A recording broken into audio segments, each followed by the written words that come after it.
ইমাম বুখারী রহমতুল্লাহ আলাইহি বুখারী শরীফ প্রথম খণ্ড এখানে ২৮ নম্বর যে বাব কায়েম করেছেন সেখানে তিনি বলেন বাবু ফাদলি মান ইস্তাবরা লিদীনিহি, যে ব্যক্তি তার ঈমানকে পরিচ্ছন্ন রাখে তার ফজিলত সংশ্লিষ্ট আলোচনা। এ অধ্যায়ে ইমাম বুখারী রহমতুল্লাহ আলাইহি একটি হাদিস এনেছেন। তিনি বলেন সামিয়তু নু'মান ইবনে বাশির ইয়াকুলু সামিয়তু রাসূলুল্লাহ সাল্লাল্লাহু আলাইহি ওয়াসাল্লাম ইয়াকুলু, আল্লাহ নবী সাল্লাল্লাহু আলাইহি ওয়াসাল্লামকে নু'মান ইবনে বাশির রাদিয়াল্লাহু তাআলা আনহু বলতে শুনেছেন। রাসূল করিম সাল্লাল্লাহু আলাইহি ওয়াসাল্লাম এই হাদিস ইরশাদ করেন আল হালালু বাইয়িনুন ওয়াল হারামু বাইয়িনুন। হালাল স্পষ্ট, হারাম স্পষ্ট, অর্থাৎ ইসলাম ধর্মে কোনটা হালাল এবং কোনটা হারাম এই উভয়টা বিষয় স্পষ্ট করে দেওয়া হয়েছে। ওয়াবাইনাহুমা মুশতাবিহাতুন, তবে এই হালাল এবং হারামের মধ্যবর্তী কিছু বিষয় আছে যেগুলো সন্দেহ এবং সংশয়পূর্ণ। তাহলে হালাল স্পষ্ট, হারাম স্পষ্ট, মধ্যবর্তী কিছু সন্দেহ এবং সংশয়পূর্ণ বিষয় রয়েছে। ইবনে ওমর রাদিয়াল্লাহু তাআলা আনহু থেকে বর্ণিত একখানা হাদিসে রাসূল করিম সাল্লাল্লাহু আলাইহি ওয়াসাল্লাম ইরশাদ করেছেন, সেখানে তিনি বলেন যে দা বিমা ইউরিবুক ইলা মা লা ইউরিবুক, যে বিষয় সন্দেহপূর্ণ এটাকে তুমি ছেড়ে দাও এবং যেটা সন্দেহ মুক্ত ওই বিষয়ের দিকে তুমি ধাবিত হও। তাহলে হালাল যেহেতু স্পষ্ট, হারাম যেহেতু স্পষ্ট, এজন্য আমাদের সন্দেহপূর্ণ বিষয়ের দিকে যাওয়া এটা ঠিক না। কেন?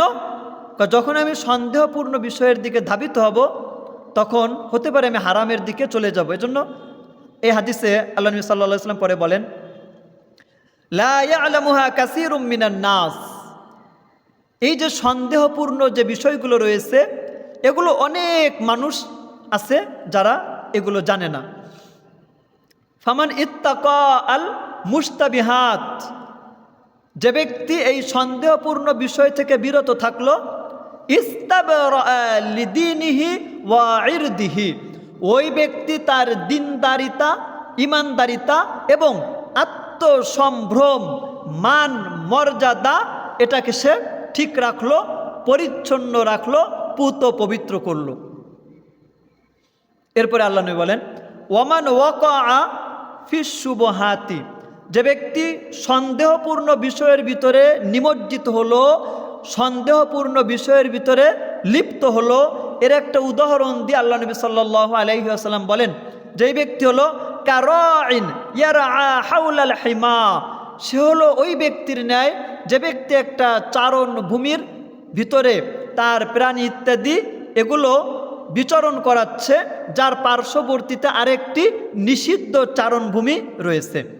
ইউশিকু আইওয়াকিআহু, সম্ভাবনা আছে যে এই যে চারণভূমির শেষ প্রান্তে সে তার গবাদি পশু প্রাণী ইত্যাদি এগুলো বিচরণ করাচ্ছে, যে কোনো মুহূর্তে এগুলো রশি ছিঁড়ে বা যে কোনোভাবে অন্যের যেই নিষিদ্ধ এরিয়া ওর ভিতরে ঢুকে যাবে, ওর ভিতরে নিপতিত হবে, এই সম্ভাবনা থাকে, এর থেকে মুক্ত থাকা যায় না। এরপরে আল্লাহ নবী সাল্লাল্লাহু আলাইহি ওয়াসাল্লাম বলেন আলা ওয়া ইন্না লিকুল্লি মালিকিন হিমা, সাবধান তোমরা জেনে রাখো প্রত্যেক রাজা বাদশার একটা নিষিদ্ধ এরিয়া থাকে, নিষিদ্ধ একটা চারণভূমি থাকে, ওটা বাদশার জন্যই সংরক্ষিত থাকে, ওটা জনসাধারণের জন্য উন্মুক্ত থাকে না। এরকম একটা চারণভূমি প্রত্যেক রাজা বাদশার জন্য থাকে। আলা ইন্না হিমাল্লাহি ফি আরদিহি মাহারিমুহু, জমিনের ভিতরে আল্লাহ পাক রব্বুল আলামিনের নিষিদ্ধ ওই চারণভূমি, এটা হলো আল্লাহ পাক রব্বুল আলামিন কর্তৃক হারাম বিষয়গুলো। বিষয়টা বুঝবেন, যেই বিষয়গুলো আল্লাহ পাক রব্বুল আলামিন কর্তৃক হারাম করা হয়েছে, যেগুলো আমাদের জন্য নিষিদ্ধ করা হয়েছে, ওই বিষয়গুলোই আল্লাহ পাক রব্বুল আলামিনের নির্ধারিত চারণভূমি, সীমারেখা, যেখানে প্রবেশ করার অনুমতি আপনার আমার নেই, আল্লাহ পাক রব্বুল আলামিন দেন নাই। এরপরে রাসূল করিম সাল্লাল্লাহু আলাইহি ওয়াসাল্লাম বলেন আলা ওয়া ইন্না ফিল জাসাদি মুদগাহ, নিশ্চয়ই তোমাদের দেহের ভিতরে একটি গোশতের টুকরা রয়েছে। ইজা সলুহাত সলুহাল জাসাদু কুল্লু, যখন ওই গোশতের টুকরাটা ভালো থাকে গোটা দেহ ভালো থাকে। ওয়া ইজা ফাসাদাত ফাসাদাল জাসাদু কুল্লু, আর যখন গোশতের ওই টুকরাটা নষ্ট হয়ে যায় তখন গোটা দেহটাই নষ্ট হয়ে যায়। এরপরে আল্লাহ নবী সাল্লাল্লাহু আলাইহি ওয়াসাল্লাম বলেন, আলা ওয়াহিয়াল কলব, ওই গোশতের টুকরাটার নাম হলো কলব বা হার্ট, হৃৎপিণ্ড। সেজন্য আপনার আমার আত্মা যদি ভালো থাকে আপনি আমি ভালো, আপনার আমার আত্মা যদি নষ্ট হয়ে যায় আপনি আমি ভালো না।